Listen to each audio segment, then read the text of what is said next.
Morning everybody, so just leaving Parawai Lodge now, and normally I'd say Merry Christmas because it's Christmas Day, but by the time this video gets published it'll be way past Christmas Day. So it's 6:15, so I'm actually going early, earlier than my normal 6 o'clock target, and yeah, pretty excited about today. As I explained yesterday, a lot happening.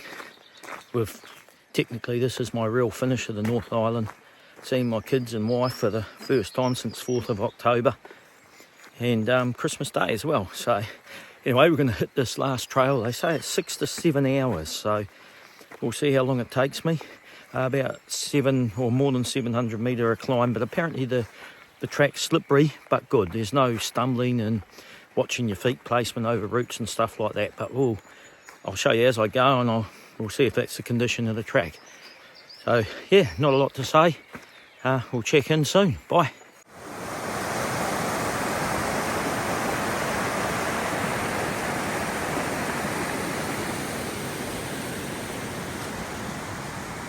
And that's just a nice section of river down there, used as a swimming hole by many families. So I'm just about to head through the campground now and find the start point of the track. This looks like the sign showing the start point down here. I can see the TA symbol. I just got to talk quietly because there is a tent right there, so don't want to wake people up early on Christmas Day.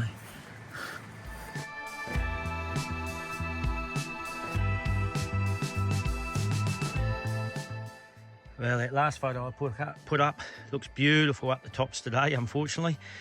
Anybody up there on Christmas Day is going to get a well-deserved view. But here we are, Pukeatua track. So we're heading down this way. There's a signpost up there in the background.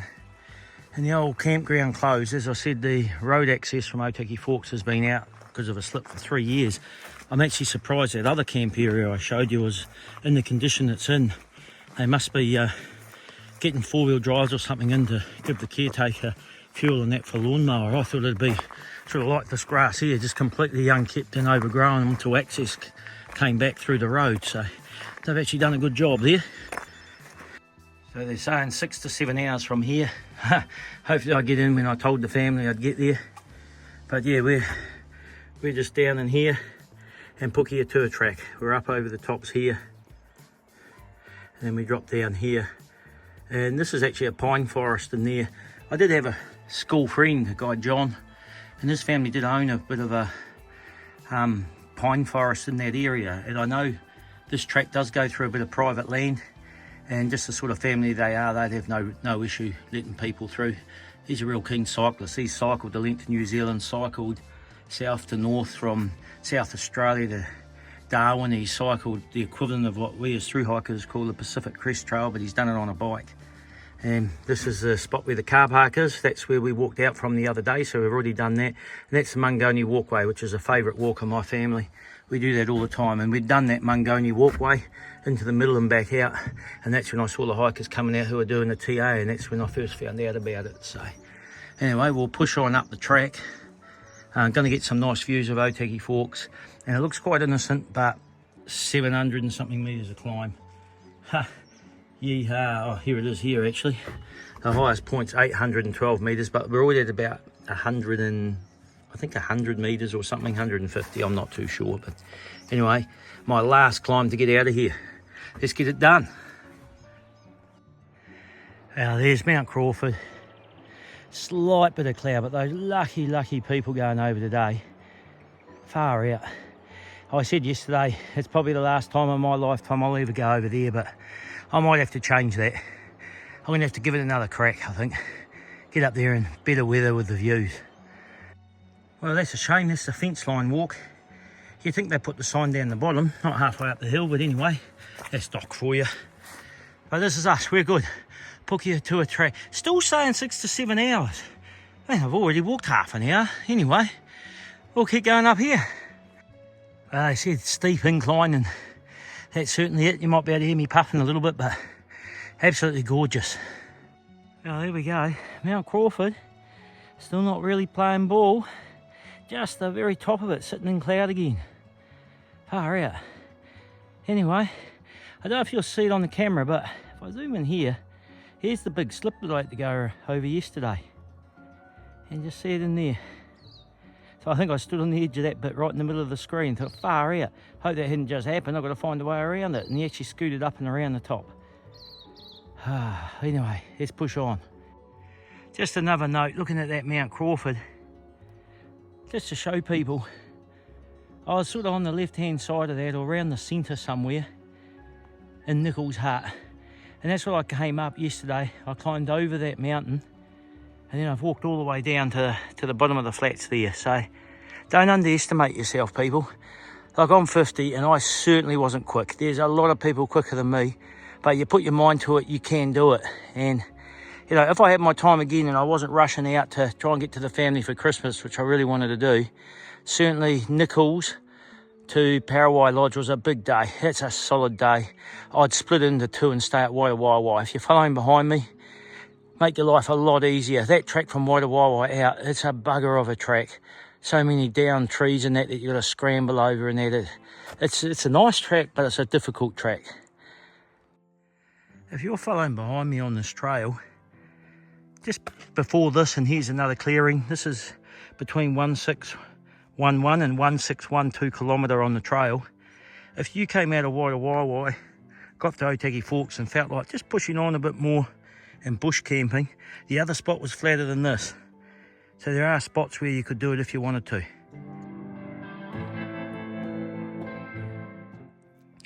Now, so many people just lie in bed in the morning, but isn't morning time just the best? I mean, look at that. Look at that fog still rising up above the fog line. Start to hear the birds going.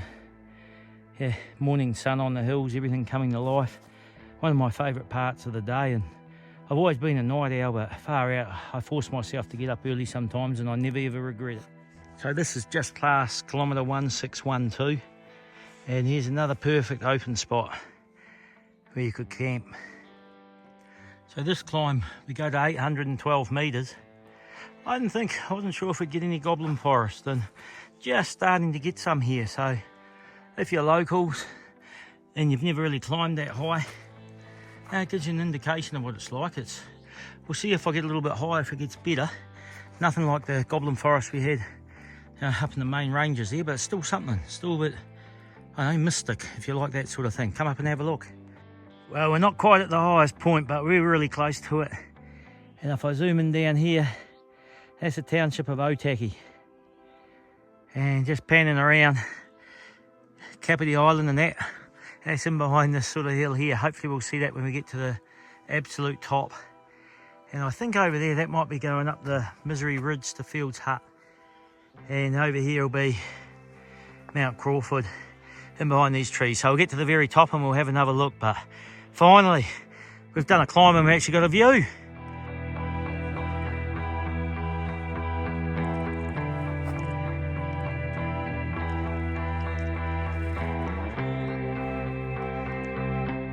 So I might have put your crook there looking up that little mountain. I thought I said it was Misery Ridge and up to Fields Hut.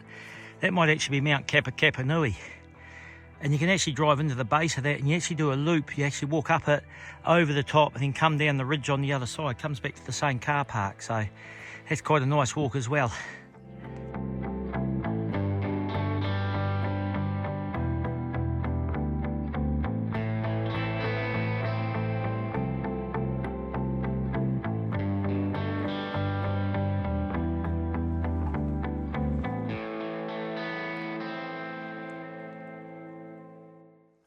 These things, I'm not sure what they are. They're actually hollow under there.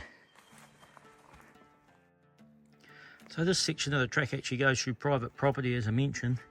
And somewhere down here we bump into a pine forest and the track's being destroyed just by the pine operations. Apparently the bulldozers of that have pushed paths through and they can't mark the track because it's always changing. So you just got to follow your way down some bulldozed paths. So hopefully I pick the correct one and get out as quick as I can. But we'll go through and we'll certainly respect these landowners. Very grateful that they let us through their property. Well, here we go.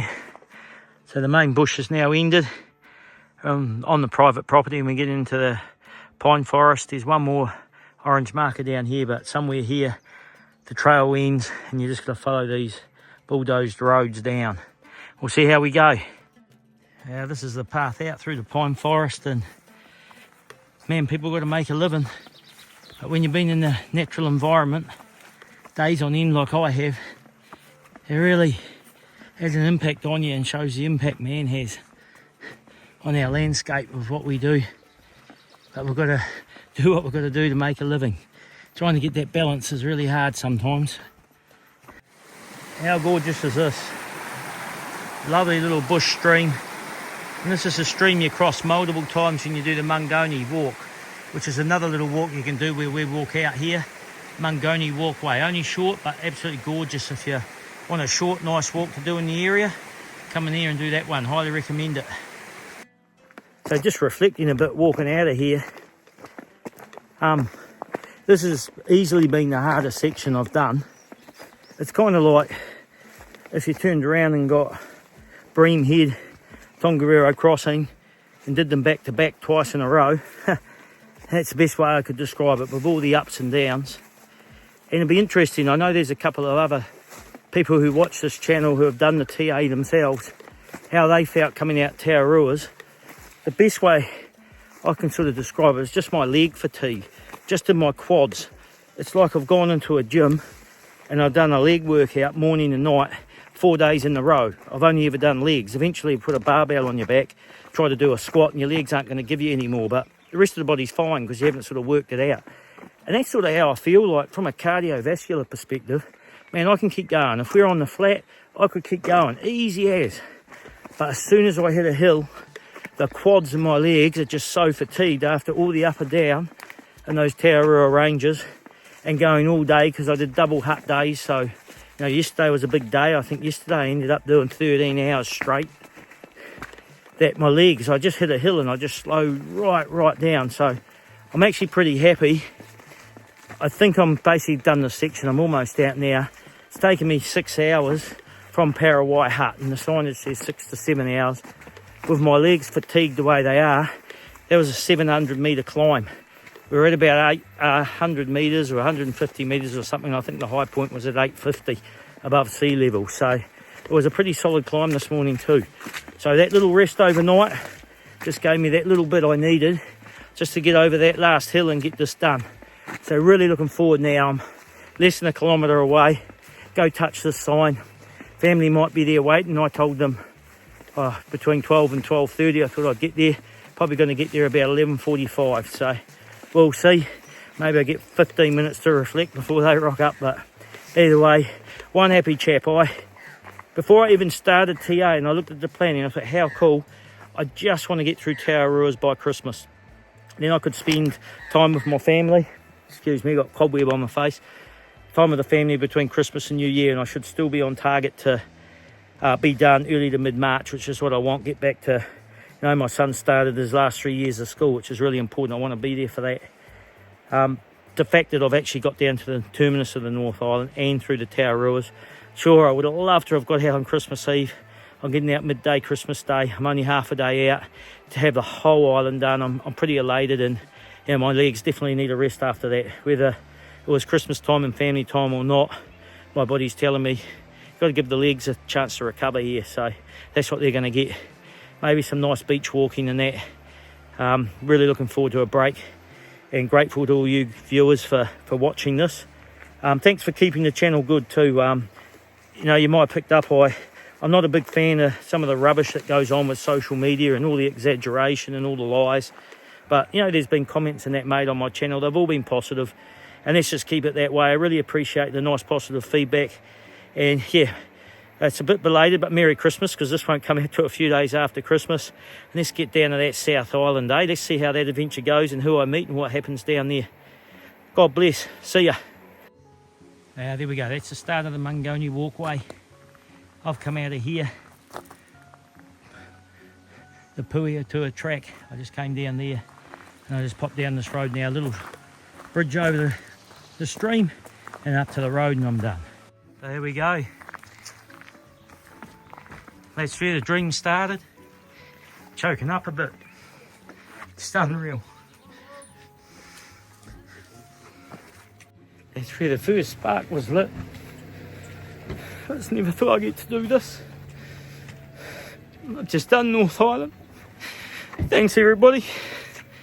And thanks to my family who support me in this. Unreal. Sorry, I'm going. So a bit of trail magic on Christmas Day, left here for TA hikers. I know Helen, who I went down Wanganui River and that, she's coming in with her partner and another couple from down Wanaka. And they don't have anywhere to stay tonight. I've got family to take off with, so I'll write my name down, but I'm not going to take anything. I'll leave it for those other guys.